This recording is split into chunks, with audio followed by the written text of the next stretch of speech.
Welcome back to day 2, session 2. It's my pleasure to introduce back our chapter president, Mr. Larry Gillis. Thank you, Robbie, and thanks to everyone for joining us for our last session of the second day. We have a panel that's going to talk about some important issues. It's called The Aftermath, Transforming HR. Kristen Scroggin talked a little bit about this yesterday about how going back to work schedules, different things. And even though this is called Transforming HR, it's not only HR, it's the rest of the cabinet and employees as well. But ultimately that falls to HR, because you get the questions about the schedules, you get the questions about accommodations, you get the questions about and the complaints about why do I have to come in and so doesn't. So it is HR. No matter how we look at it, it's going to be HR. Very excited to have this panel. It's going to be moderated by Lynn Keelan-Gillis, and then we're going to have 3 participants here. We're going to have Commissioner Mary Elizabeth Bailey from the Personnel Cabinet. We're going to have Michelle Barnes, Executive Director of Justice and Public Safety Cabinet. Teresa Straw, Executive Director for Cabinet and Health and Family Services. And with the exception of Lynn, I have worked with these other 3 ladies. Mary Elizabeth, of course, at the Personnel Cabinet, Michelle at the Department of Corrections years ago, and Teresa at the what was then called the Natural Resources and Public Protection Cabinet, or Natural Resources and Environmental Protection Cabinet. That was the former name. And they have a wealth of experience, a wealth of knowledge. That's why they were chosen to participate in this panel. So at this time, it's my pleasure to turn this over to Lynn Keelan-Gillis so she can get us started with this panel. Lynn? Thank you, Larry. So welcome to our session called The Aftermath, Transforming HR. As Larry mentioned, we have some very highly appointed HR executives in some of the larger areas of our executive branch that are going to talk with us today about the pandemic and how they've navigated through it. I kind of, when thinking about questions, I kind of put it together as in basic terms as where we've been, and we've all been through a lot this last year. I think we can agree where we are and where we're going. So I'd like to introduce the panel to you first, and then we will get started with questions. If you have questions, you can put them in the question box. I guess it's called the question box, and Robbie will be monitoring that for us. But we have a few things that we want to talk about just to see their perspective.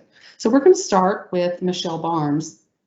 Michelle Barnes was appointed to the Justice and Public Safety Cabinet in November 2017 as the Cabinet Human Resources Director. Her career with state government spans 28 years, with over 23 years in the field of human resources. She began her human resources profession with the Department of Corrections at the Frankfurt Career and Development Center, and then promoted to the Central HR Office. Her path then led her to the Cabinet for Health and Family Services, where she was later promoted to Human Resources Branch Manager. She then went to the Kentucky Transportation Cabinet as the Assistant Director to the Division of Human Resources Management. Michelle has served 3 terms as Chair of the Personnel Council. She previously served 3 years on the board of IPMA Kentucky Chapter HR as the Secretary and Member at Large, and she currently serves as the Secretary of the chapter. And she has received 2 associate degrees, one in business management and marketing with an emphasis in human resources, and a second degree in business administration. Our second panelist is Teresa Straw. Teresa has worked with state government for over 24 years, all of which have been in human resources. Teresa serves as the Executive Director of the Office of Human Resource Management in the Cabinet for Health and Family Services. She began her career at the Cabinet for Natural Resources in the Division of Administrative Services. And she transferred to the Cabinet for Health Services in 2001, where she was very soon promoted to Personnel Branch Manager. In 2004, the Cabinet for Health Services merged with the Cabinet for Families and Children to create what we all know now as the Cabinet for Health and Family Services, the largest cabinet in the executive branch. In 2010, Teresa promoted to the Kentucky Transportation Cabinet as an Assistant Director of the Division of Human Resource Management, and she was later as the Deputy Executive Director of the Office of Human Resource Management.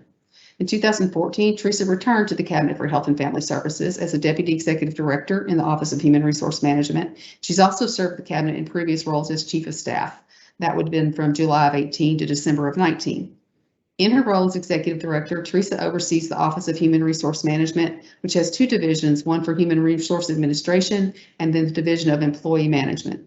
She's also serves as a member of the CHFS Executive Leadership Team, the Cabinet's Racial Equity Core Team, and the Cabinet's Trauma and Resilience Roundtable. And our final panelist is Commissioner Mary Elizabeth Bailey. Commissioner Bailey has worked in state government. Excuse me one moment.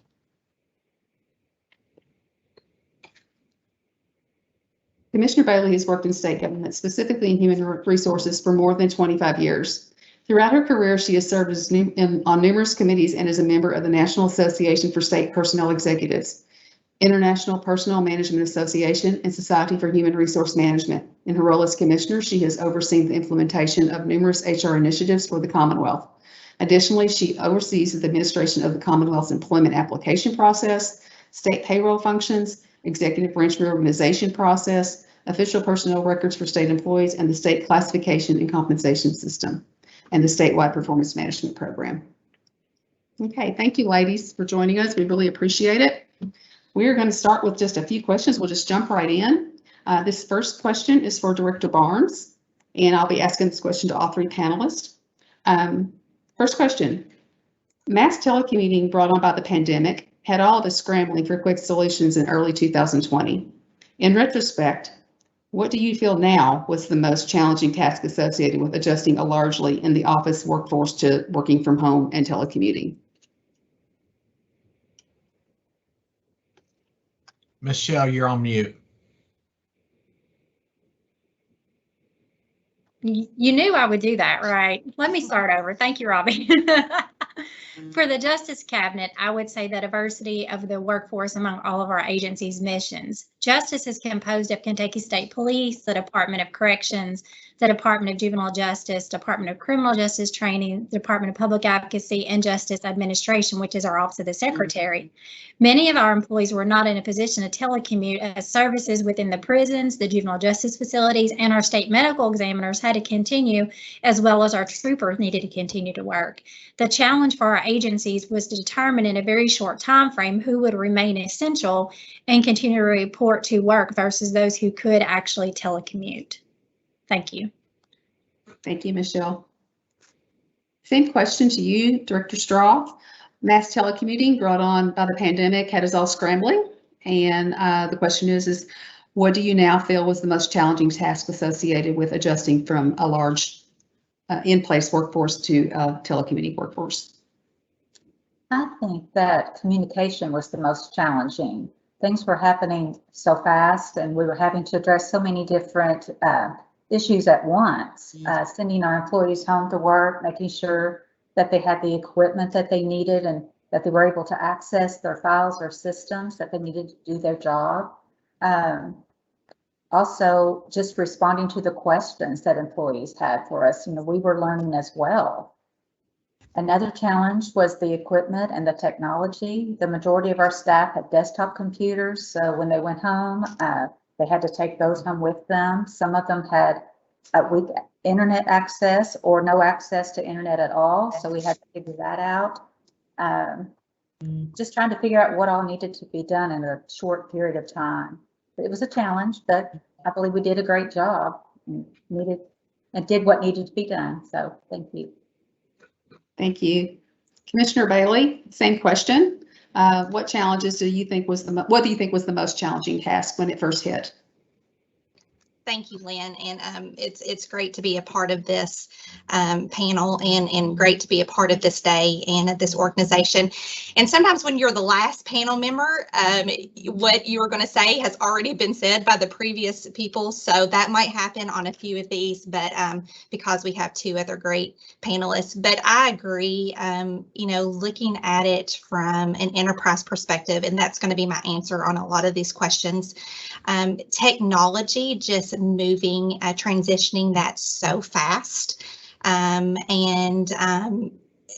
it just, one day, like Teresa said, we have desktop computers and we're in the office, and the next day, telling all your employees to go home in a world that they have never worked in before. I think just not only technology, but, supervisors,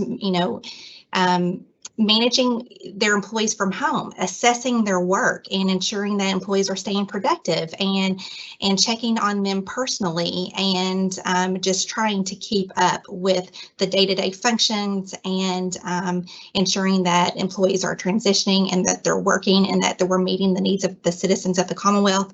Just a big change, a lot of challenges there. And then for employees doing work differently, I think many of us, when we first went home and we started to use, Zoom or Teams meetings, and, I think we were used to a lot of the conference call environments where you're just primarily on the phone, and then you realize that, oh gosh, I can do my work still in person and have those in person, still have those, try to have those relationships, and agencies, they were doing so much in-person services, and that they had to transition to doing that electronically. And it was just a huge adjustment for employees.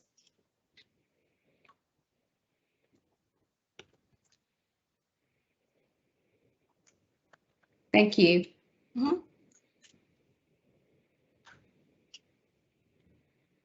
Thank you, Mary Elizabeth.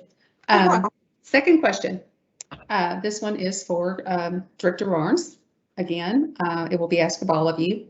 Can you share with us a specific telecommuting positive change or success story that you've observed during this pandemic? The first thing that came to mind when I read this question was, you often hear from various areas, especially across, when I was talking to managers and employees across justice, that they never thought telecommuting would work. We've all heard this at some point in time, telecommuting wouldn't work. We had employees before the pandemic who wanted to telecommute and met some resistance. Now it's evident, from the top down that yes, it can and does work with the right management tools in place and the guidance that employees need. We have some employees that may not have been top performers in the office that have excelled at home. On the flip side, we've had to mandate some employees return to the office due to low performance, but those have been few and far in between, even though we have over 7,000 employees across the agency. We all know the pandemic has changed the face for the workforce and set new expectations for employees who want to continue to telecommute as part of their employment package. Employees feel like they've received raises, which I think is a really good thing. And in a time when, that really hasn't happened, they're no longer spending money, as we've talked about before, on work clothes, gas, wear and tear in their vehicles, not to mention the time on the road that employees are spending driving back and forth. So I feel like this is a new benefit for our employees, and hopefully it can now become a recruitment and retention tool for justice as well as other agencies across state government. Thank you. Thank you, Michelle. Thank you very much, Michelle. Teresa, same question for you. What do you feel is the positive change or success story that you would like to share? So I agree with everything that Michelle said. Well said. Wish I thought of that. But the first thing that came to my mind, I have it broken down in two different, for HR and then outside of HR as well. But for our office, I think a positive change or a success story is the training that we've been able to conduct virtually. I mean, keep in mind, we have employees across the state, so getting everybody together in person is it's difficult, if even impossible. So we've been able to train 300 to 400 supervisors on family medical leave, on the hiring and selection process. We are preparing to launch self-time entry in a DCBS region, and we've trained about 500 employees on that process. I mean, even just the cost of doing the virtual training instead of trying to bring these employees in to do it face to face. And we found that it works. HR liaison meetings, we have those more regularly. Staff meetings, just the virtual meetings have been a positive, and that management and leadership have been able to pull staff together much easier than they would have done in person. We have one commissioner that she holds, what does she call it? Virtual coffee and donuts, I believe, with her staff, just to do a check-in on them. Outside of HR, a success story for our cabinet is in the call center for the family support offices in the Department for Community-Based Services. What we've learned over time, where we have to access our clients when we send everyone home, the employees were not readily available in the family support offices for clients to come, and then we weren't encouraging clients to come. So we had to figure out how to actually serve our clients in a different way. So we set up this call services that's the primary point of access for the clients. And we recognize that we have a need for a self-service portal for the clients to apply for the benefits. And we redesigned that and made it more user-friendly for both the clients and for the staff. And that's another access point for the clients that does not require them to go into the office. We do still have employees in the offices within the counties throughout the state for those clients who do not have access to a phone or a computer. But also sending the family support staff home to telecommute. Before the pandemic, we did not think that was possible at all. They had to be in the office, but we found that it does work. So we are serving our clients inside the office and outside the office. So that's been truly a success story. Thank you very much. And I can echo some of what Teresa just said, just because I work for her, for those of you that may not know, and we have been shocked at the training that we've been able to do. It's been the best positive from where I sit, at least. So Commissioner Bailey, you see it from the enterprise. So I'm sure you've seen a lot of success stories. So if you could share a few with us, that would be wonderful. Sure. You know, first of all, I just want to start out and just commend all the HR professionals and all the agencies. This COVID, the pandemic, it just really emphasized the need for human resources. We were just really the crux of everything. Communication was huge during this time. And I felt like everybody was looking to HR for guidance and for direction on what to do with the employees and what to do next and how are we going to work and what are we going to do. And so I just think that you know, all the HR executives and all the agencies and HR administrators, everybody was just working so diligently on ensuring that communication and that direction was given to employees so that they could, you know, be successful in their jobs. So I just want to thank everybody for that. And two, like Teresa said, and Michelle's responses as well, I think, you know, from an in-person service perspective, it's been great to look across all the agencies and see how fast and how efficient processes were changed so that they could continue again to meet the services of, you know, the citizens of the Commonwealth, but to do that virtually, it's something that I really thought could never happen in some areas, and it's been very successful. I think that, you know, in the future, we're going to have to figure out what it's going to look like and what is going to be that happy medium, because I still feel like that there is a need for in-person to some extent. People need that face-to-face, that human contact in a lot of areas, whether it's, you know, human resources or performing different functions in the agencies. So I think finding that balance is where we're going to have to come to for the future. But as far as success stories, in addition to in-person services, I just am very proud of performance management, and it just was perfect timing that we rolled out through My Purpose online, you know, evaluations, and the ability to do that. We had no idea that it was going to be so instrumental in the way the workforce was going to change. When we rolled it out in 2020, we did not see, I remember hearing about this, you know, virus, COVID over in China, and you think, oh yeah, you know, it might come and it's going to just die over there. It's never going to impact us. And gosh, it blew us away, right? So I was very proud that we were able to provide that program to all agencies. The timing couldn't have been perfect.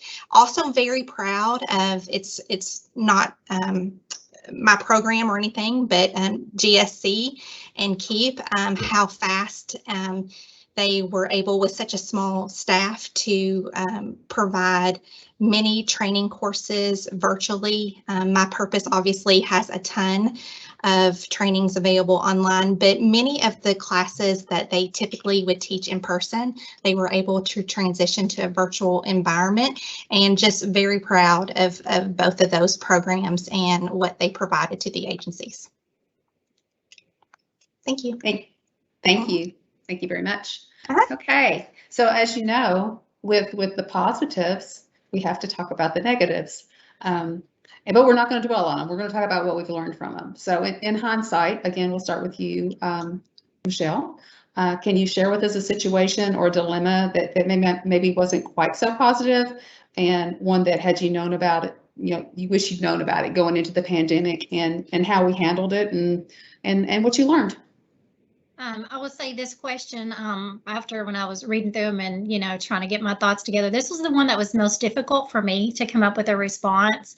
But the first thing, or I guess where I ended up, was that we have so many employees that are home alone, that are single, that don't have families around them. And, we've had employees who've had depression and mental health issues. I just didn't think about that. I didn't see that coming.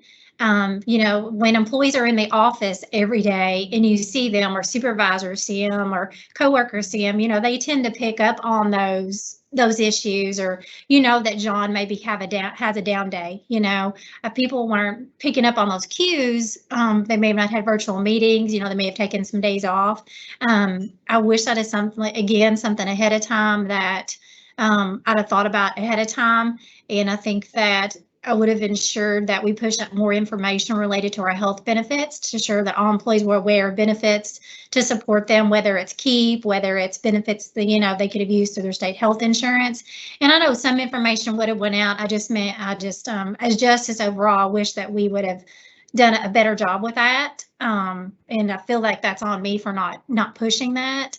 In addition to that, overall health concerns, employees are more sedentary. I keep hearing the term from a staff member, the COVID-20 for weight gain, because we're sitting at home, we're not getting up and moving as much. We're all just focused on the screen, and we're all guilty of it. We log on 7:30 in the morning, we look up and it's 2 o'clock and we've barely got something to drink, or, have not taken the mental breaks that we need during our day. Those were the things that came to mind for justice overall. I think those have been two of the difficult things to navigate. Thank you, Michelle. Teresa, can you share with us a negative that you wish you'd known about? Yeah, I agree with Michelle that this question was a little difficult for me on where exactly to go. And Michelle, I agree with you on, I wish that we had thought more about that as well. I think our pattern is a little bit different in that we do focus a lot on the self-care, and our secretary did a good job at checking in with employees through email and making sure that they did focus on their self-care. But the one thing that came to mind, and seems kind of silly now after talking about people, but the negative, if you will, which I don't like focusing on the negative, was I wish that we had been further along with our electronic workflow. I mean, when we had to get all of those telecommuting agreements signed by close to 4,000 employees that were home, it was like, how would we do this? They're across the state. We can't get all this paper in to go through the workflow. Who needs to sign them?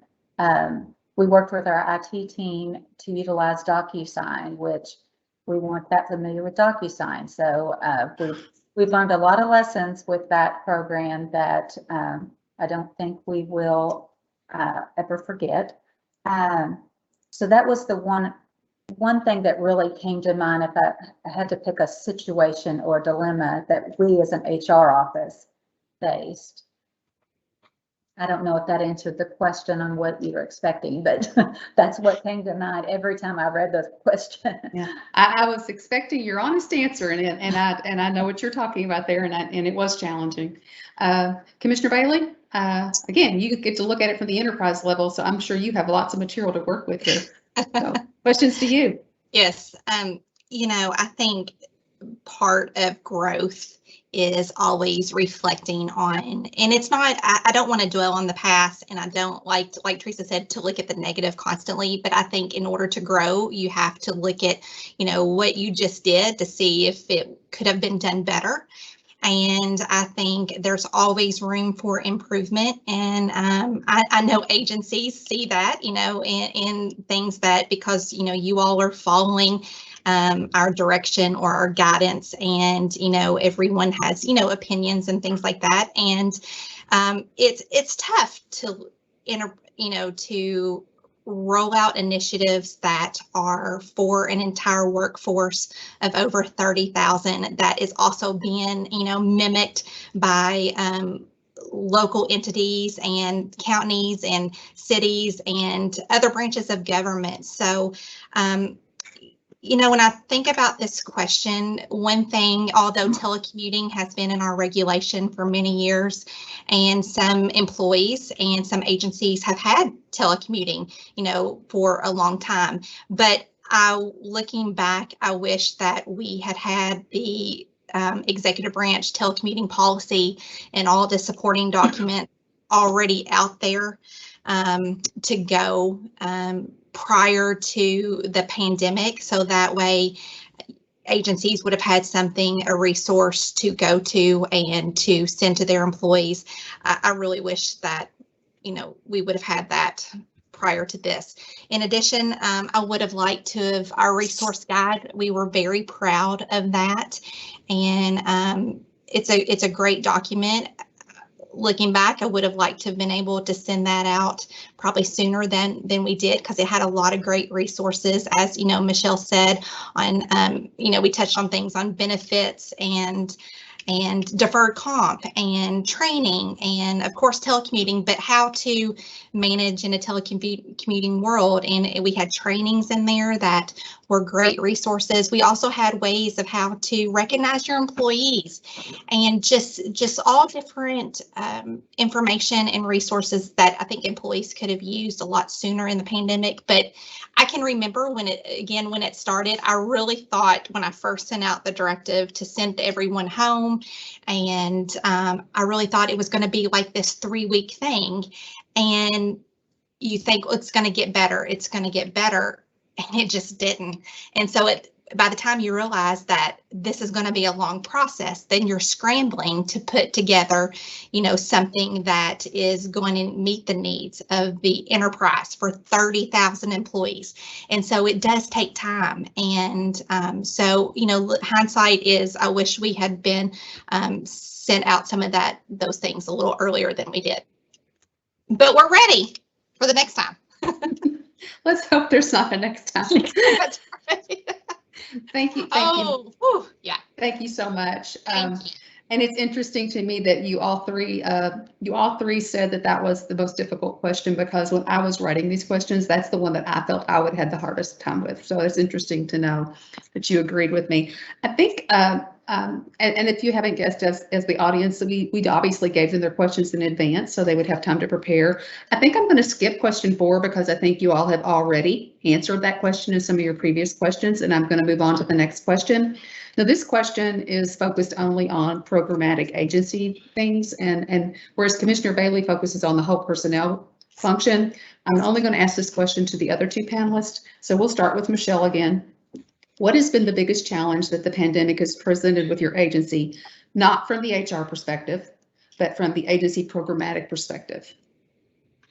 And I believe this has already been hit on by Teresa, but the thing that came to mind for Justice overall was the creation of the new processes to continue business, thinking outside the box, coming up with the new ways, right? Because we all went from our desk with 2 monitors and fast internet and printers and papers at our fingertips, and suddenly employees were at home with laptops, and some with their desktops, because like CHFS and other agencies, so many employees had desktops. They didn't even, have an idea of what VPN access was. They didn't have the laptops to take home, which, agencies or COT was great with helping us resolve those issues and work through those and, assign employees computers where they could be used from home. But managers and employees both had to figure out how to achieve their work missions within the resources that they had at hand. And determine, when employees would be able to go into the office, whether they had to go in to print documents or, go pick things up or whatever the case may be, so I think that was one of one of the biggest things for us is thinking outside the box with new ways to do things. I've always been a person that as long as you end up with the same result, a lot of times it doesn't matter to me on how you get there. If you can end up with the right result, we all think differently. Some of us think are more logical in our thinking. So I've never been one in human resources and even our process, find what works best for that employee and that manager and how to get things done. Thank you. Thank you. Teresa, same question.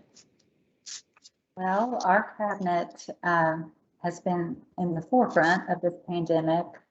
I think the first thing that came to mind was being able to communicate immediately and efficiently because changes were happening so fast. And I could just go down through the departments.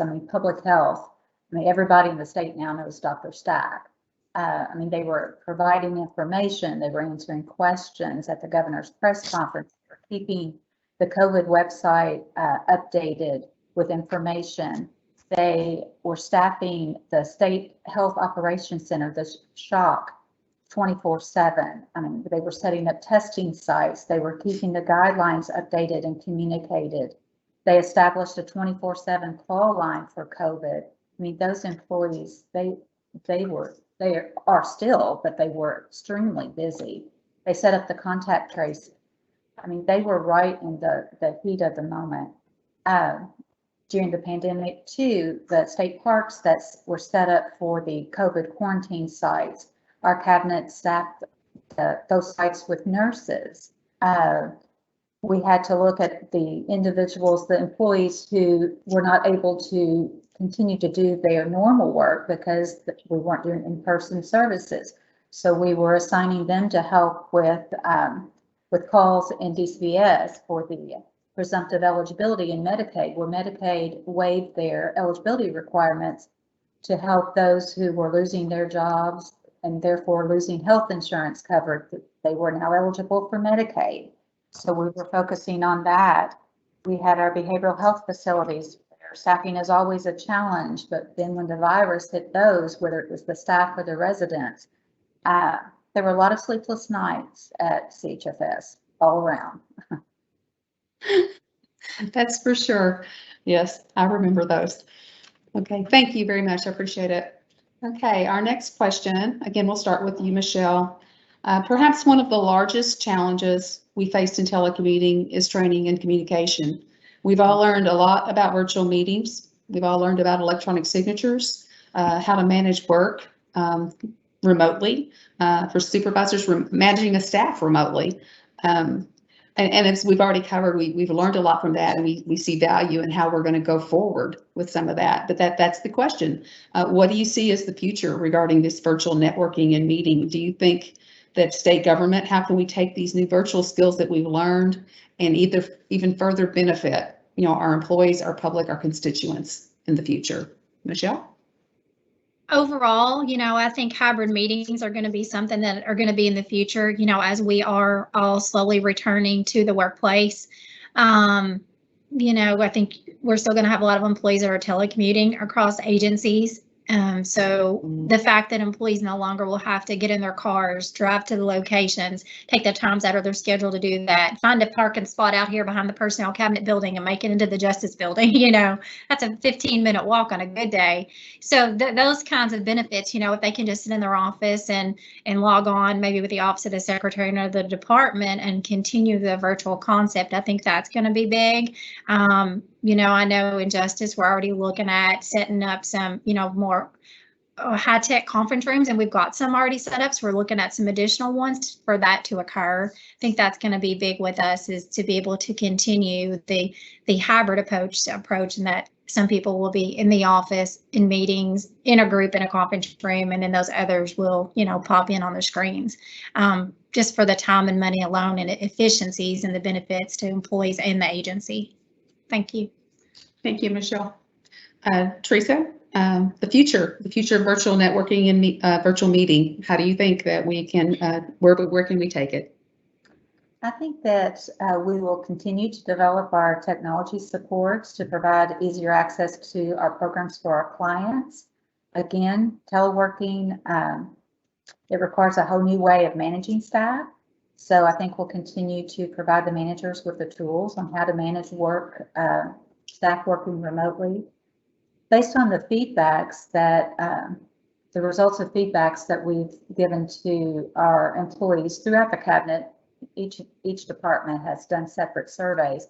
We found that the majority of employees are interested in more of a hybrid type schedule. So hopefully that will be able to continue. And we'll just adapt to the new way of doing things, which is really exciting, I think. It's changed our world totally, for sure. Thank you. And Commissioner Bailey, again, you're looking at it from that enterprise angle, so you've always got that unique approach. What do you think the future holds? We will be rolling out, as far as telecommuting, some guidance and some direction on what that will look like for the enterprise. So, with that, I think that is going to be what that might look like in the future is going to help us with recruiting. I think that's going to be a significant recruitment tool. I'm hoping that although, as we know that each of the agencies have some unique functions, I hope that's not one of those things that's now going to be used against one agency to another, that, they're going to try to steal employees now based upon, telecommuting, or, so we've seen that in the past with salaries or whatever. So I do feel like that might be something that is going to be a new issue, but I believe it's going to be a positive initiative for us as far as recruitment goes. I do hope that as far as COT and our own individual agencies, that we continue to grow with technology on programs and of our own systems and how we work. I feel like that we did realize some efficiencies throughout this process because we had to, and I hope that we just don't go backwards. Now, especially as people return back to the office, I hope that we continue to, analyze processes and review those things to ensure that we are being as efficient as possible and using the technology that we've been given and that we're going to continue to have. I also think that as far as virtual skills and things that we've been doing, I think that it's really going to help us if we have budget issues in the future. Right now things are looking up for the Commonwealth, which is fantastic coming out of a pandemic. And so, but I think, in the future, probably there's going to be another rainy day. And I feel like we'll be more apt to be able to respond to that, to have conferences like this or meetings or attend trainings or anything like that. I think we've learned a lot from this in the virtual world that will help, I think, from a budget perspective. Thank you. Thank you very much. Mm-hmm. Next question to you, Michelle. What advice would you give HR professionals on how to provide and continue to provide excellent customer service and to continue to grow as HR professionals in this environment where we're not together so much, where we're telecommuting? My advice is that HR needs to remain visible and responsive to the employees that we serve. Employees are accustomed to walking down the hallway and having a seat in our office, for a quick conversation, or stopping us in the hallway or in the break room, whatever the case may be. So, when I say visible, what does that look like in the telecommuting environment? It's by using your electronic resources, such as staying logged into Microsoft Teams for the day, all day, in order for employees to call you, send a quick message chat, or add you to a meeting in which your professional assistance may be needed. Turning on your camera when speaking with employees virtually to help build those personal relationships that you're missing when you're not in the office in person. Overall, just to be responsive and remember that we are human resources, we serve humans, and we should remain professional and available at all times. And that HR, we're always to lead by example. Employees are always looking to us for guidance. If we're pushing out time and attendance and you need to be here at 8 a.m. and you're the HR person walking in at 8:05, you guarantee everybody's office you walk by is going to watch you do that during the day. So just to remain visible and available for employees. Thank you. Thank you. Same question to you, Teresa. I agree with everything Michelle said, that I do think that we need to, as HR professionals, lead by example.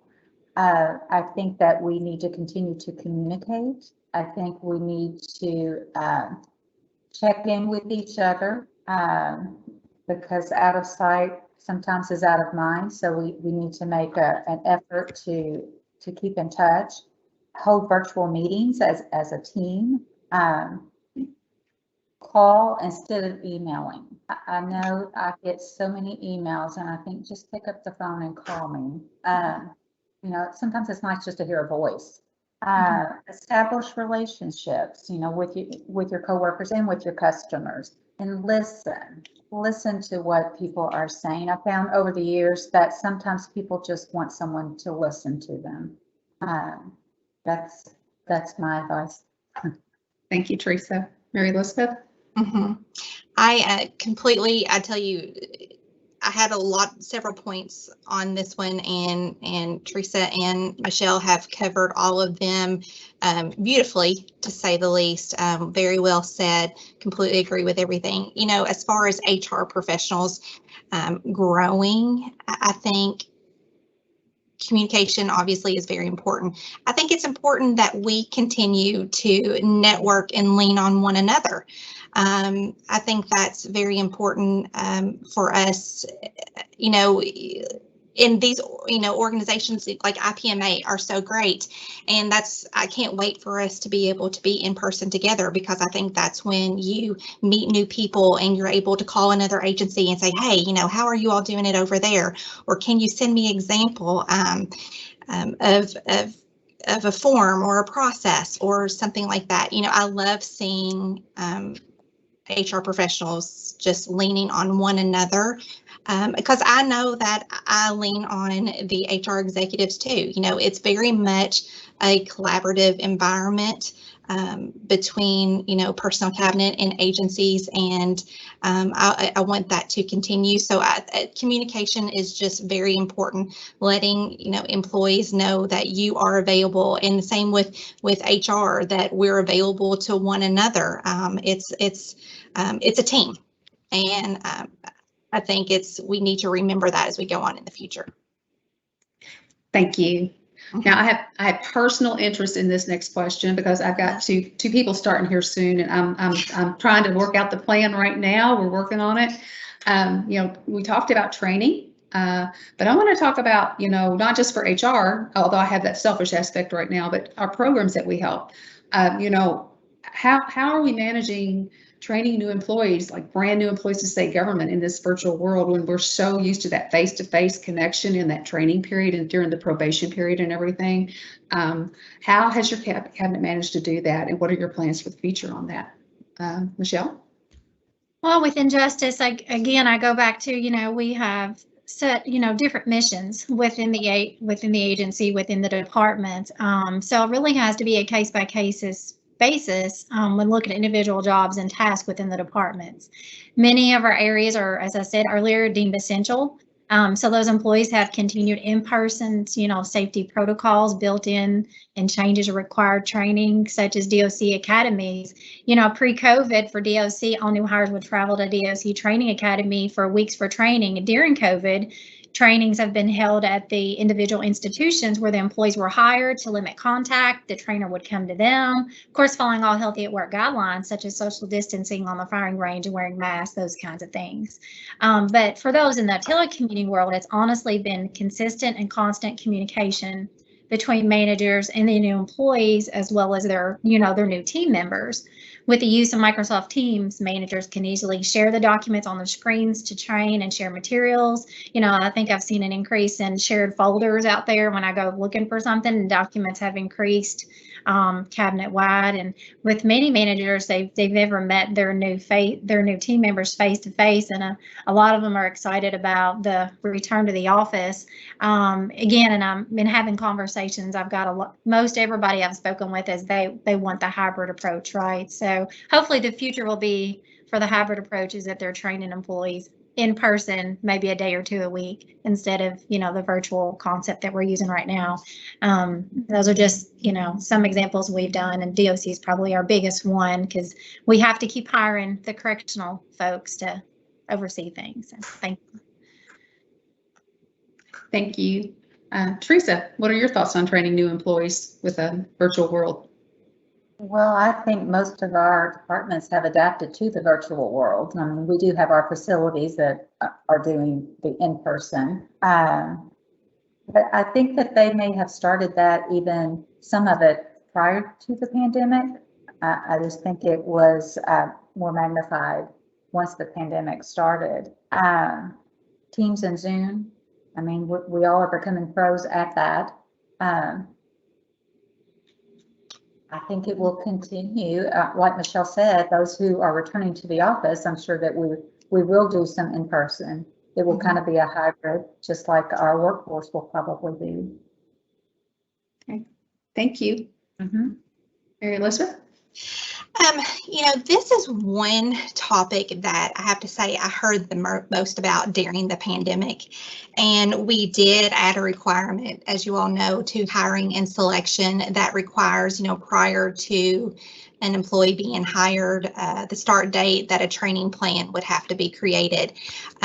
Because I think, like we said, we went home and we're all doing our job and adjusting, and you're trying to fill a position and the manager does that, and you know that process.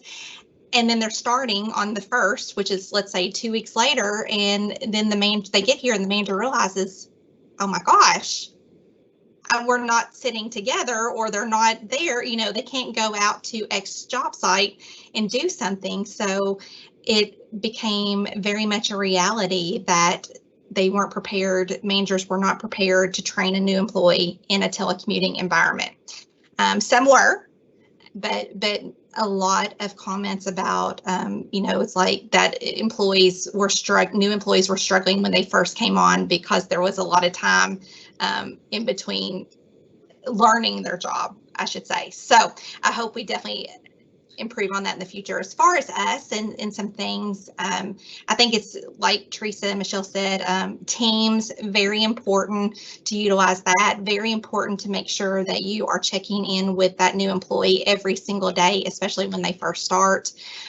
Pairing them up with a coworker that does that same job or a similar job, so that they have someone that they can go to ask those, soft questions about what the job is really like, and maybe something that they didn't feel comfortable asking the supervisor, or just so that they feel like that they have someone else that they can lean on as well, that they're not alone and isolated in a telecommuting world. It's that's so easy to happen to all of us, but I think Teams has just been huge. You can share the screen, you can see the person. I think it's, all being in the office is probably best in a lot of environments to train a new employee. But again, communication is always going to be the key to everything. And then, on one last note, one thing that I'm so excited about is for us to roll out the onboarding module within my purpose for orientation for new employees. It's going to be great with the electronic forms and the training, and HR is going to be able to monitor that and see where an employee is and completing that. And employees will be able, they'll have pre-boarding where they're able to read all about our benefits and services that we offer and things that they need to know about their employment prior to coming on, or at least reading that when they first start. I'm very excited about that module. Stephanie Carpenter and the team in DTS has done a great job with developing that. So excited to roll that out very, very, very soon. Another part of that I'm very excited about is that we're going to be able to do like stay surveys or touch base surveys within that module to these employees, so we can understand what, have feedback from the employees on what they wish they had known prior to starting their job, or, we'll be able, there's questions on whether or not, is their supervisor communicating with them? Do they have all the resources that they need to be successful? Things like that. So that way we can get on top of it much earlier than, after they come off probation or a year later and they're in this job and they're not happy and they're already looking for something else. It's just a way for HR to be more involved in that progressive success of an employee. So excited about that. Thanks. Thank you. Mm-hmm. Okay, so what I feared, when I was writing all this was that I didn't have enough questions, and now I'm looking at the clock and I'm going to have to cut some questions out. But I did have, and then I think Robbie's may have some questions for us from the audience. I'm not sure, but I want to give them time as well. So I did have a few questions that were directed at each of you individually based on the agencies that you work for. So I think we're going to do those. First question will be to you, Michelle. Excuse me, I'm sorry, no, this one goes to Teresa. This one will go to Teresa.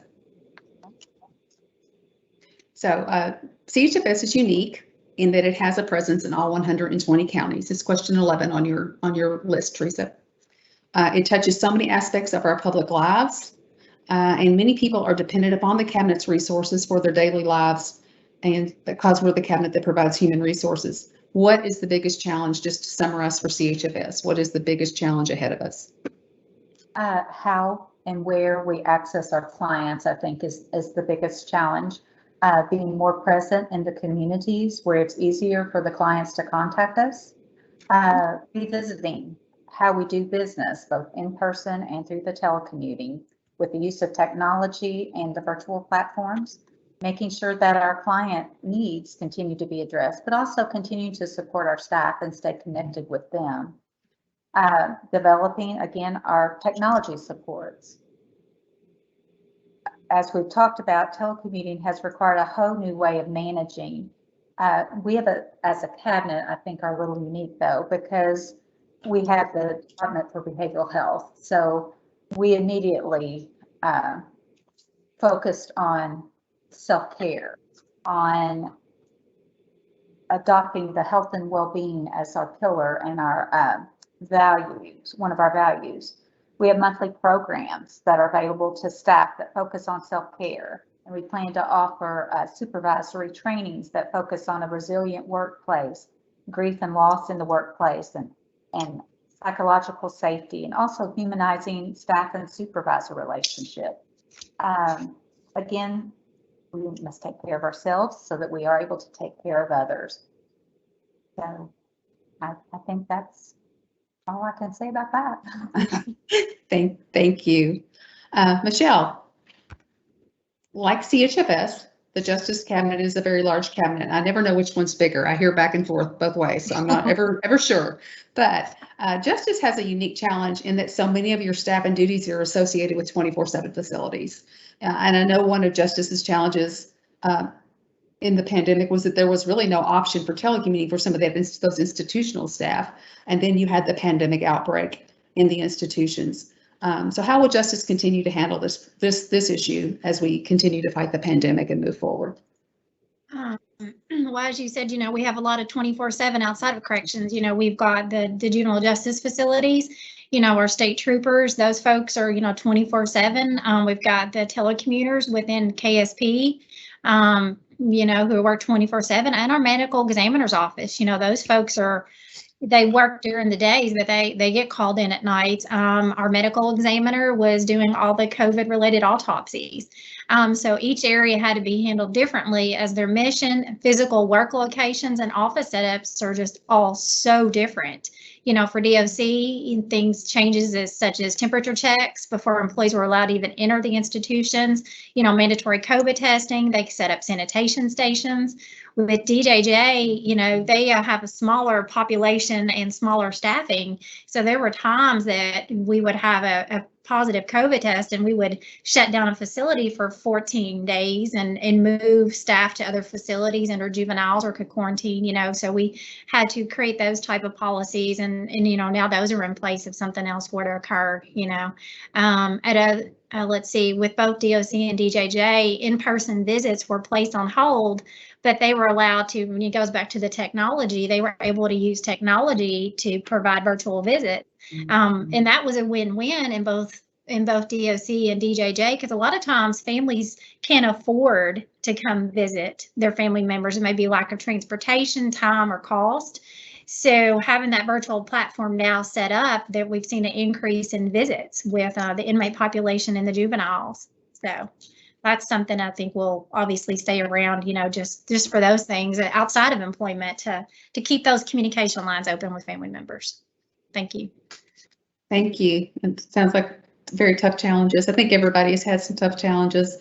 And the final question is going to go to Commissioner Bailey. It's question 9, Commissioner Bailey. And then we will see if Robbie has any questions from the crowd.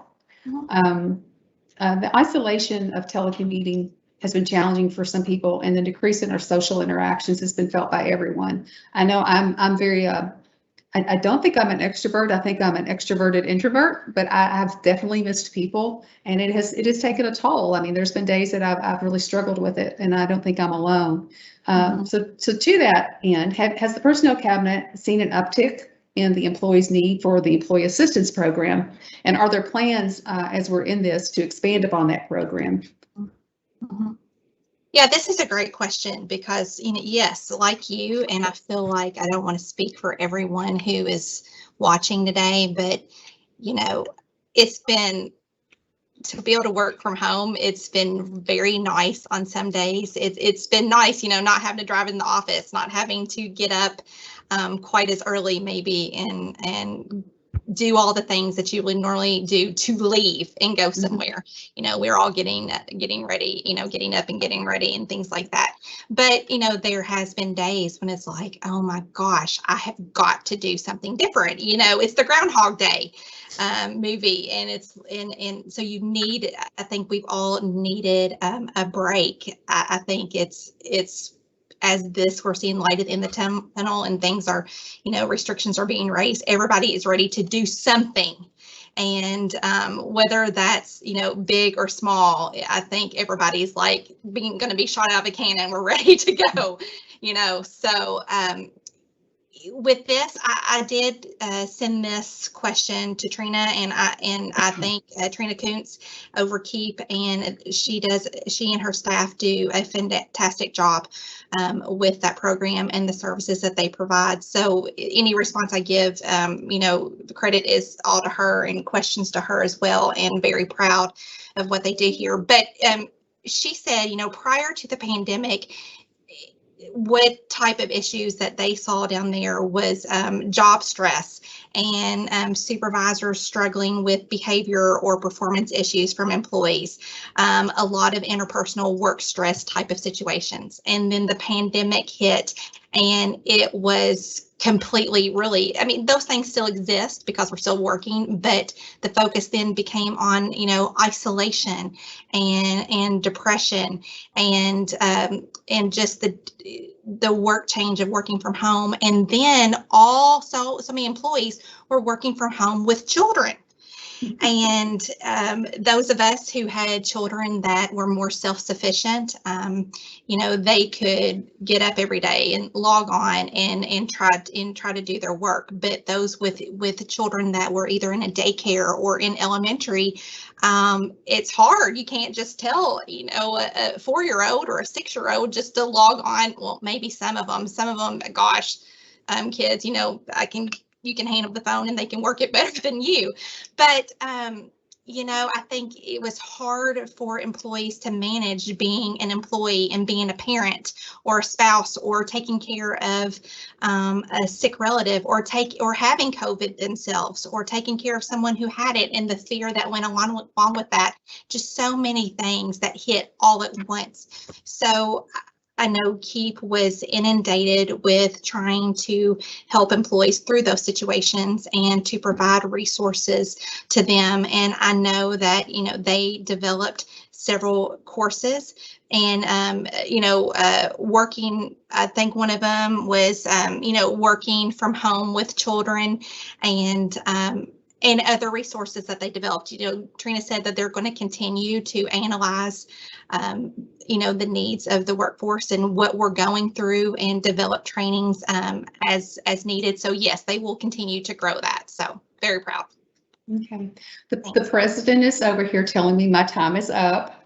So Robbie, I don't know if you have any questions or not, but maybe we can handle them in a different manner. We do have one question. Okay. It's for Commissioner Bailey.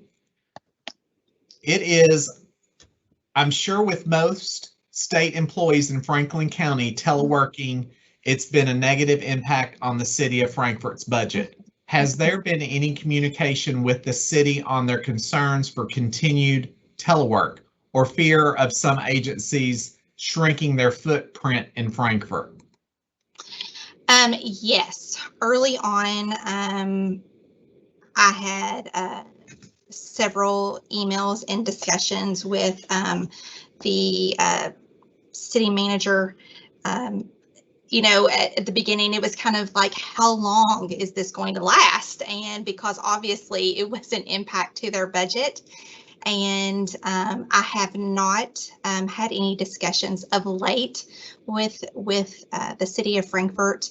I think they, realized that it was going to be longer and they needed to do some adjustments internally, longer than they thought and we thought. So I think those were occurring. So yes, initial conversations did occur as it went on, and we realized this was going to last longer. I didn't have anything other than that, but I think they do see that there is light at the end of the tunnel, I'm hoping, and that there will be some employees that will be returning to Frankfort. So that should get better. Not probably what it was at one time pre-pandemic, but there will be employees returning that will assist in that. Thank you. Mm-hmm. No other questions, Lynn. Okay, well, I just want to say thank you, ladies, for participating. It was great. I enjoyed it. And I think we're ready to move on. I think this goes back to Larry now, and we'll have our next speaker. Thank you all so much. Thank you. Thank you. Thank you, Lynn, and thank you to the panel. Excellent presentation, very well prepared. Could have went another hour on those questions and answers. When I asked the panelists to be part of this back in February, they had no idea what they were getting into. We didn't show them the questions at the time because Lynn was making them up as we went along. So perfect timing, perfect segment, apropos, perfect timing, very well prepared, great session. So at this time, thank you again for that. At this time, I'd like to introduce Ms. Nikki Bernstein again from ServiceNow. And she's going to introduce our next keynote speaker. Nikki is the Enterprise Account Executive for State and Local Government for Kentucky and Tennessee. And again, I just want to say thank you to ServiceNow for being the presenting sponsor or the exclusive sponsor this year. And also they were presenting sponsor last year at the Castle in March when we had our annual conference. So they've been a very good supporter of our chapter. Can't thank them enough. And so please, please, please thank ServiceNow. Nikki, if you're available, I will turn this over to you.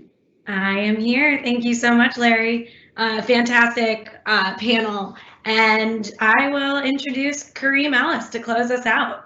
A friend of the Kentucky IPMA-HR, Kareem R. Ellis will close out the conference with a powerful message to end our 2021 conference.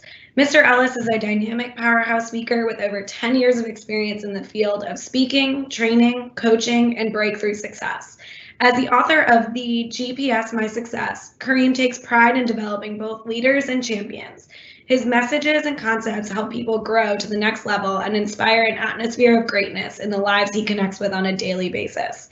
As a member of the John Maxwell team and as a Lay Brown Platinum speaker and protege, Kareem speaks, inspires, teaches leadership and professional development principles to 60 to 70 organizations a year. Some of these companies include Ford Motor Company, Honda General Electric, Toyota, Anthem, Kroger, the United States Postal Service, ODOT, the Department of Defense DFAS, the United States Military, the National Urban League, SHRM, and a host of many, many more. With that, Kareem, the floor is yours. All right, so hopefully you guys can see me okay. Do I got too much of a glow going on? I was looking at the white balance. I had like a heavenly aura going on. Can you guys see me okay? You look good, Kareem. Thank you. Okay. I said, let me turn the lights down. Look like I just descended from heaven. So first of all, I want to say thank you so much for allowing me to be a part of this very, very powerful 2-day conference you guys had. When Robbie first approached me and told me that the theme was change is the new norm, I think that really sums it all up, because obviously coming out of 2020 to 2021, everything has been about the ability to adjust, adopt, and embrace change. And so for the next 30 minutes or so, I want to talk about the concept of change, but I want to do it in the way I know fit, which is to have a little bit of fun with it. So the second thing is this: I know we're here for HR related stuff, but I love giving double-edged messages, which means that you guys are dealing with change in the workplace, but some of you guys are dealing with change outside the workplace. So I want to give a message that's well-rounded that can be handled on both ends. So to start off, changing directions is always a part of the journey. And the first question I want to ask everyone here today is, what were 2 things you were good at growing up as a child? What were the 2 things that you were good at growing up as a child? Because for me personally, there were 2 things I knew I was good at, right? That little handsome guy on one side of the screen is me. You see, we still got the love for 3-piece suits, obviously. But as a child growing up, oftentimes I would get in trouble for talking too much, as if you guys couldn't tell, right? I would get in trouble for talking too much. I was the child that would literally run his mouth all day long. I was moved around the room several different times from the seating chart because I would disrupt the teacher in front of the room all day long. And my senior year, I was voted most talkative. And the reason I had the image of the little dog getting disciplined, because that's how my mom would do me all the time. She would say, "You just talk entirely too much. You run your mouth about everything." So oftentimes my mom would have to pop me to kind of put me in complacency.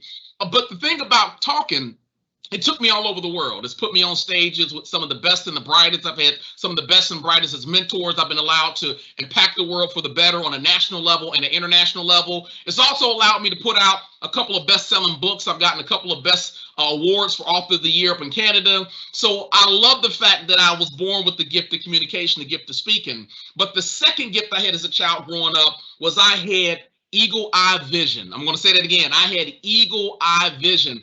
I laugh about it, but as a child growing up, that was my nickname by my peers, because I was that kid who could see stuff that no one else could see. For instance, when we would come home from football practice, playing Pee Wee League football, one of the hardest things in the world was to be practicing on the field for an hour and a half, running drills, running suicides, getting hit with pads on, and then have to walk home through a neighborhood that was rampant and full of dogs. The neighborhood I lived in was full of dogs, and the owners oftentimes would forget to lock their dogs up. And so the last thing you want to do, being 7 or 8 years old after you've been weary from playing football all day long, is now try to run for 20 minutes to escape a Doberman Pinscher, a Great Dane, a German Shepherd, or a Pit Bull. And so I was the kid that could spot a dog about a block away.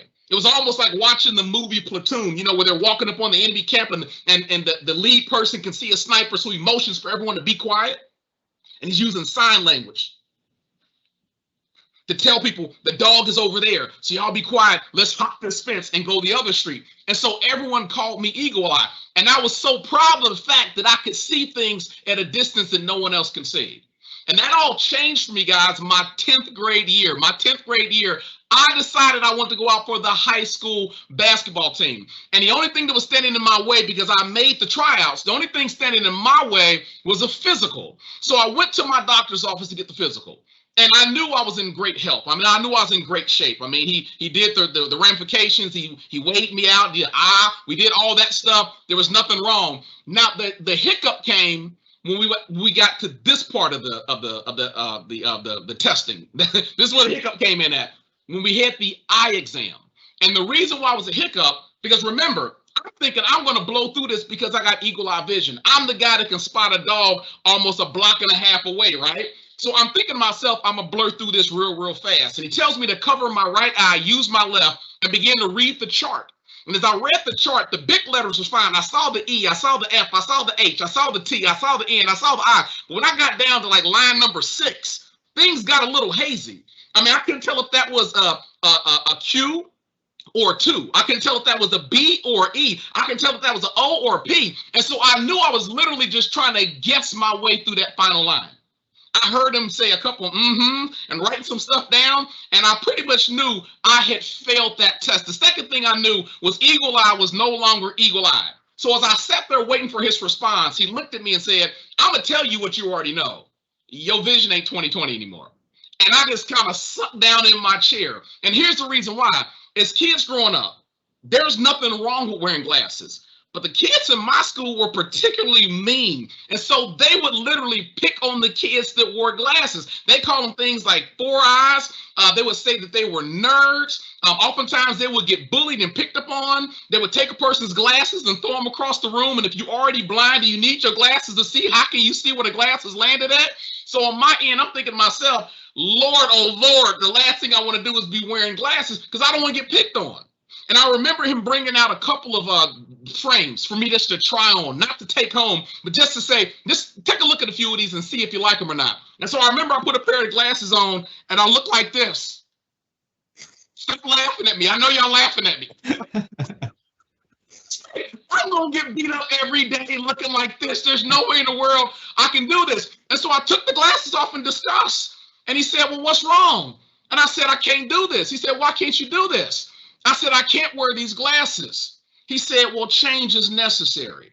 He told me 3 things that day I'm going to share with you. And I'm going to start out by giving you number 1. He said, my job is to send you out of here with 20/20 vision. 20/20 vision is the best vision a human being can have. One of the reasons they call you eagle eye, because an eagle can spot his prey 5 miles in the air. So my job is to send you back out. Even though you can't use your natural eye to do it, you may have to use glasses to pull it off. But my job is to send you back out with 20/20 vision. And so that led me into the question I have for everyone here today. How was your 2020? Because I do believe, ironically, 2020 was the year of vision. If you look at 2020 being perfect sight, and we were just in the year 2020, I believe 2020 was a year of perfect vision. Now, I'm sure some of you are saying, man, no, there's no way in the world it's perfect vision. 2020 was like a game of Jumanji, where someone rolled the dice and left us trapped on level 7, and we were stuck there, and some of us are still trying to find our way out. But this is something I've seen from 2020.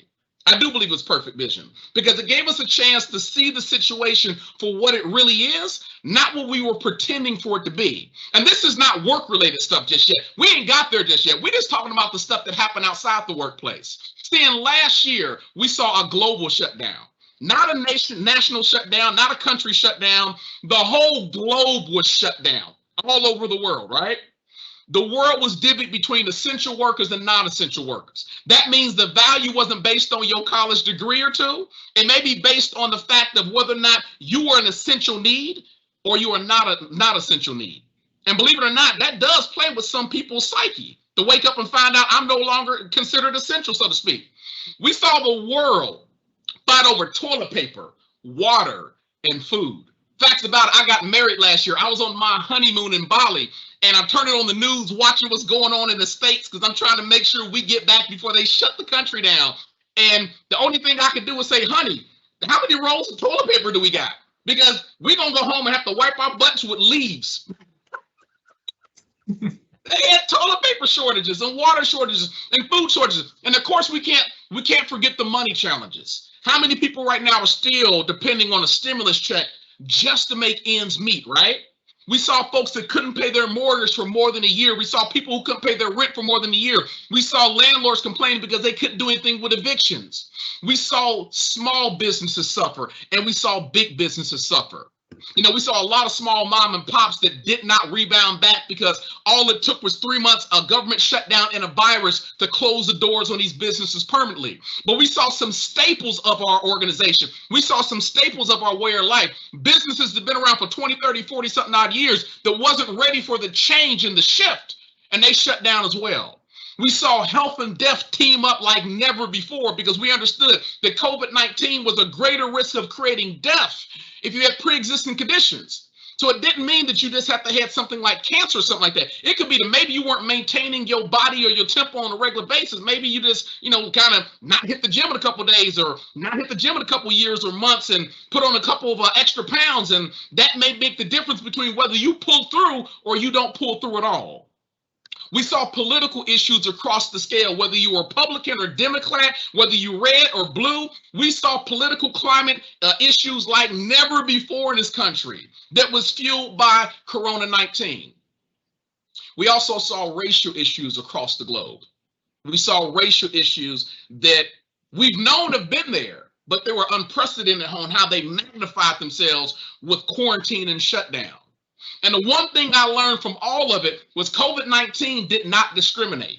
People can discriminate, but this virus did not discriminate. It didn't care whether you was black, white, Hispanic, Asian, Indian. It didn't care whether you were fat or skinny, in shape, out of shape, sexy, ugly, cute. It didn't care about your money. It didn't care about your degrees. It didn't care about what part of the country you lived in. It was a killer that did not discriminate. And it changed our way of life. And if you sitting there thinking yourself, man, Kareem, you gave us a great recap of last year. It ain't over because we ain't got to the cicadas yet.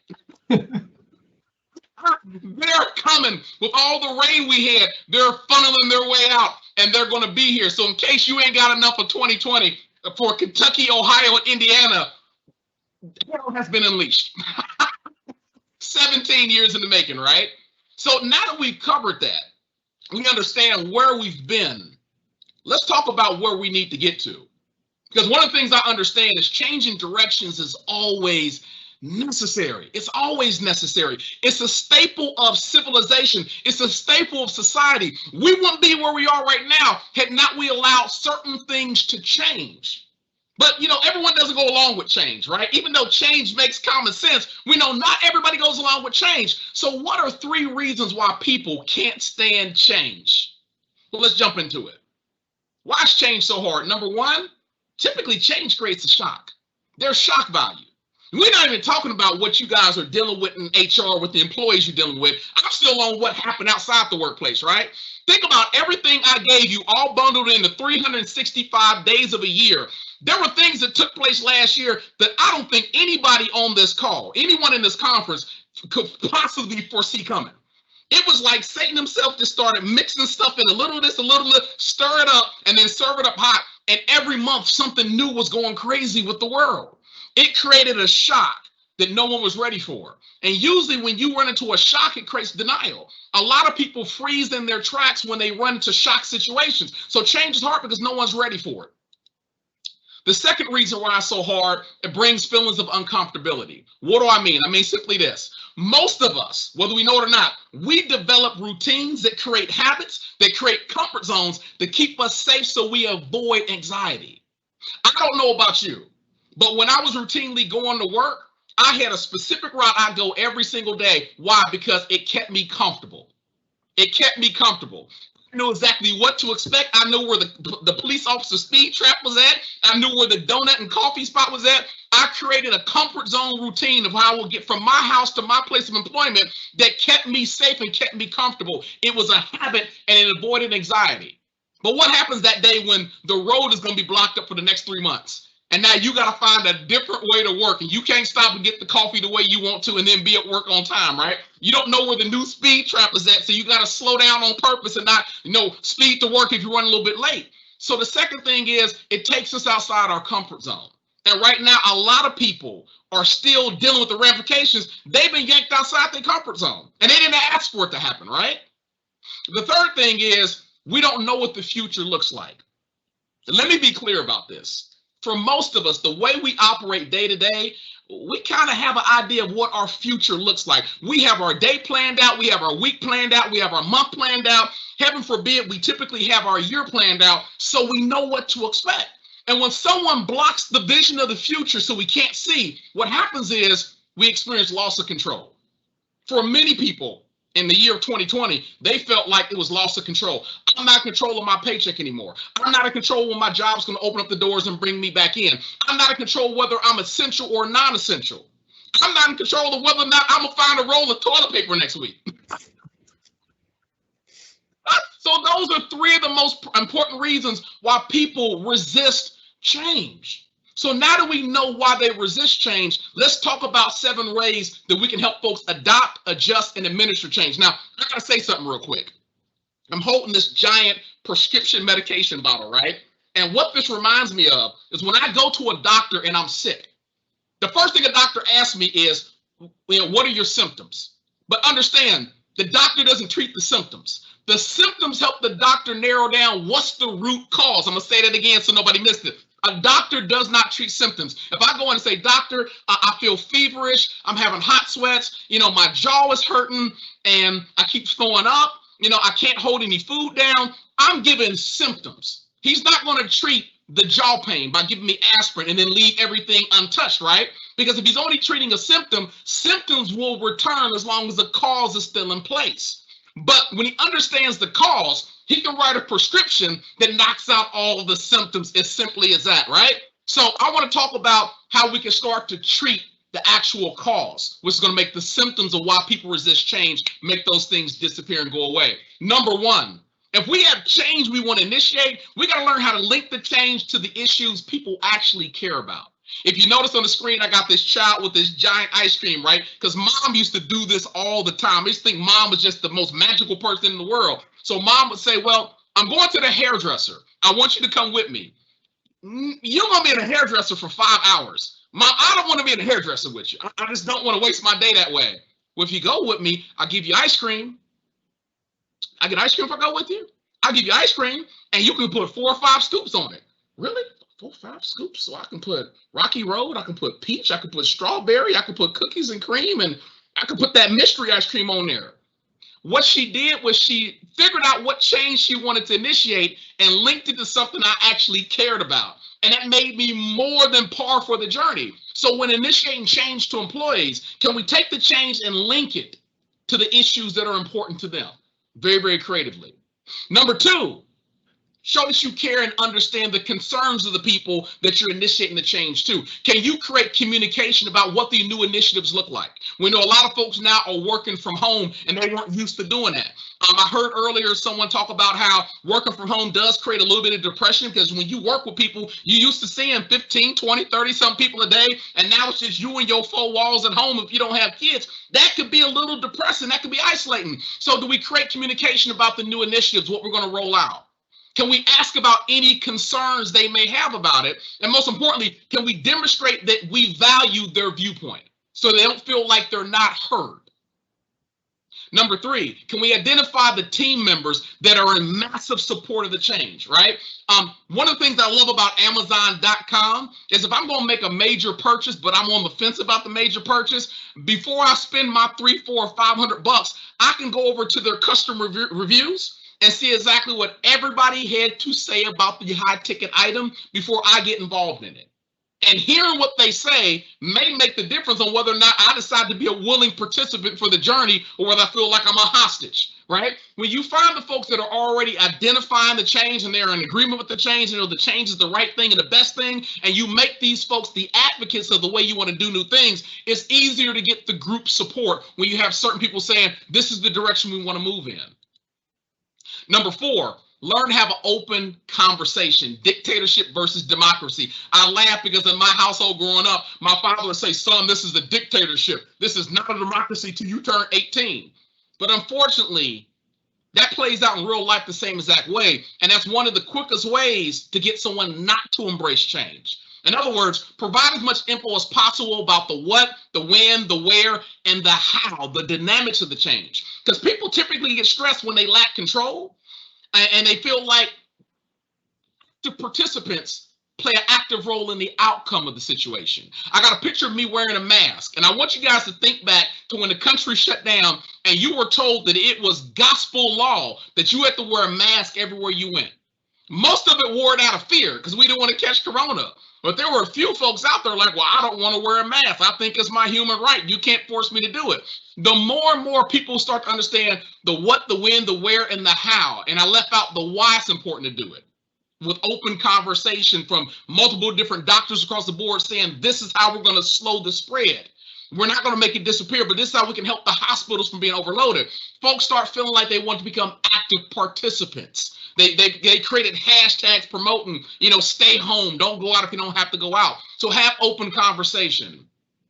Number 5, offer resources. I heard someone say earlier that they've been offering resources, and that's what's been helping out. With a lot of people I understand in different organizations, one of the biggest barriers to keeping that change from moving forward is folks feel unprepared. We got this new direction we want to go in, but there's no layout to what we need to pull this stunt off. So provide the proper training classes, the equipment, the resources to help people, number 1, feel a part of the mission, but number 2, set them up to succeed and excel. I'm talking efficiency and effectiveness. And then number 6, timing is everything. Timing is everything. One of the keys to effective change is to know how to time it. What I mean is simply this: if you give someone too much change at once, it creates an overload and immediately creates resistance. As kids growing up, my mama wouldn't let us have, 8 or 9 people just come tracking through the house. So if we're outside playing on a hot summer day, and I say, we thirsty, y'all not about to come in here and just keep running back and forth and put your little sticky fingers on a bunch of sinks and dishes. Get that water hose out there. Y'all drink out the water hose in the backyard. And the water hose was manageable. You put the water hose up to your lips and, you could manage it so you wouldn't drown to death. But picture going out there and there's a fire hose connected to the back of your house, right? And we know the force of fire hose unleashes. Well, for a lot of people, when they give change, they don't give them a water hose. They give them a fire hose. And then there's a point where I'm getting overloaded, I'm about to drown. So instinctively, I just want to shut down. So we got to know that too much change at once creates overload.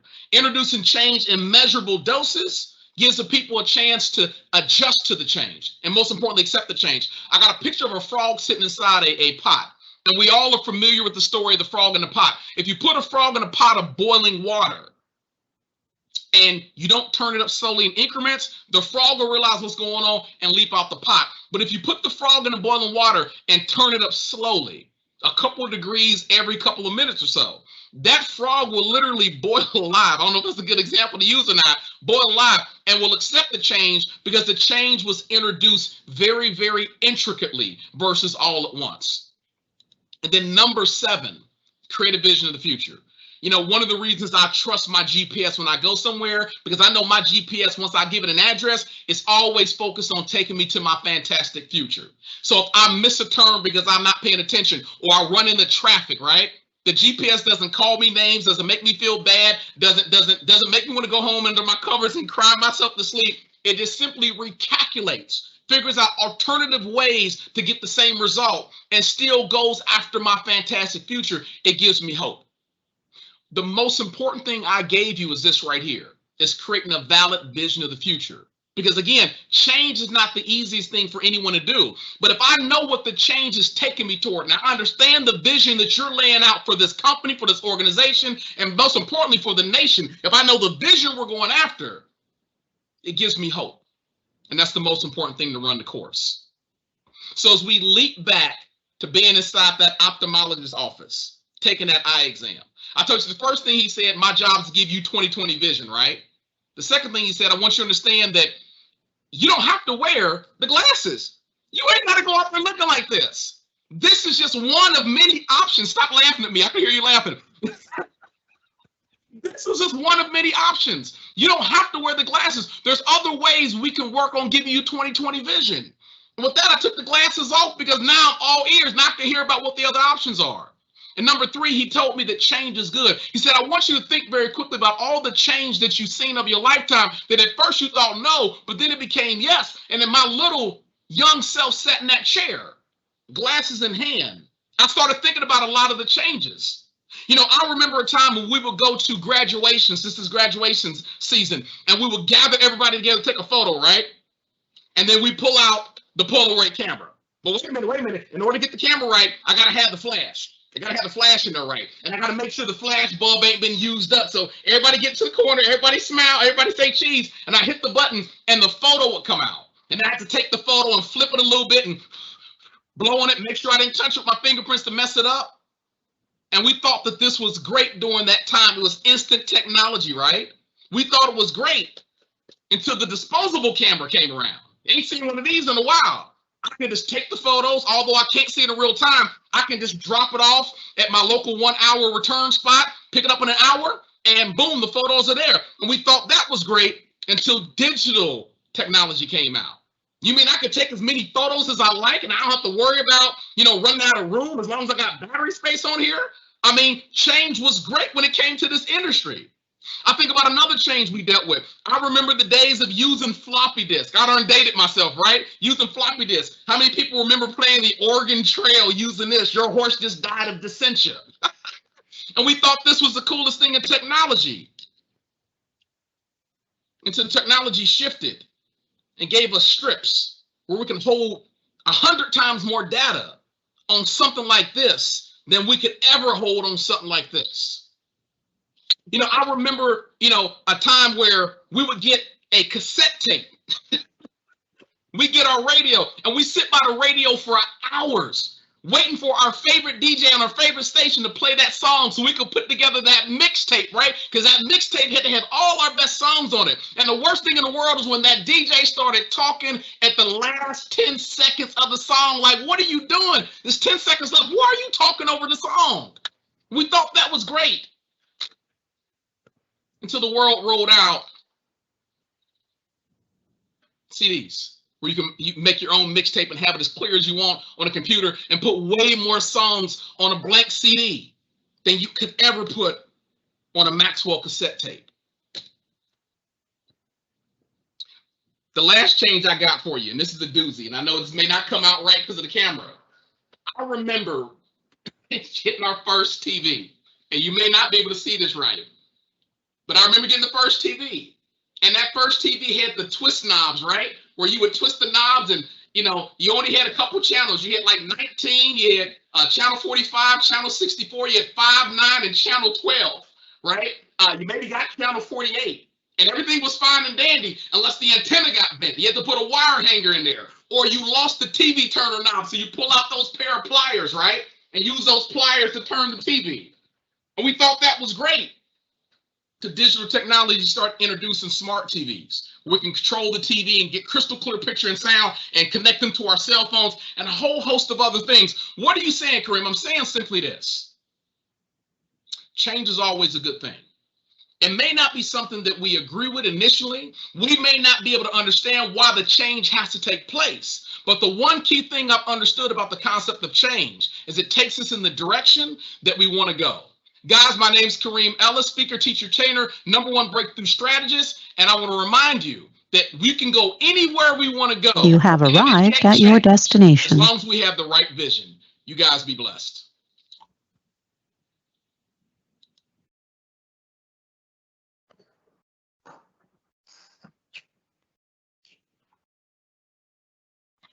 Thank you, Kareem, for that excellent presentation. I was laughing through most of it. I really think I cracked a rib. I was laughing so hard. Always a good presenter. Thank you so much for ending our show today and a conference, 2-day conference. And before we go, I do have a few other things to finish up here, but won't take long. Again, thank you to ServiceNow for their exclusive sponsorship and also sponsoring us last year as well to Castle. It's been an excellent partnership with them. Can't tell you enough how wonderful it's been. Let's just start with the speakers over the last couple of days.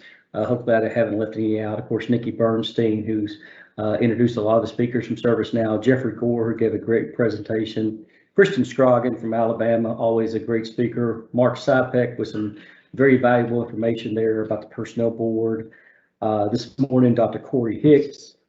Secretary Weathers from Personnel Cabinet, Vicki Stone, our panel, Lynn Keelan-Gillis, Michelle Barnes, Teresa Straw, Commissioner Mary Elizabeth Bailey, and now Mr. Kareem Ellis. And Just want to thank all of them for hanging with us, practicing with us, making sure this all went off okay, which it did, and being cooperating with us and being a sponsor of our helping to support the chapter. So thank to all the speakers. I want to again thank the board of directors for helping put this together, being there whenever we needed anything, especially Robbie. He's the one that orchestrated this production. He's the IT guy.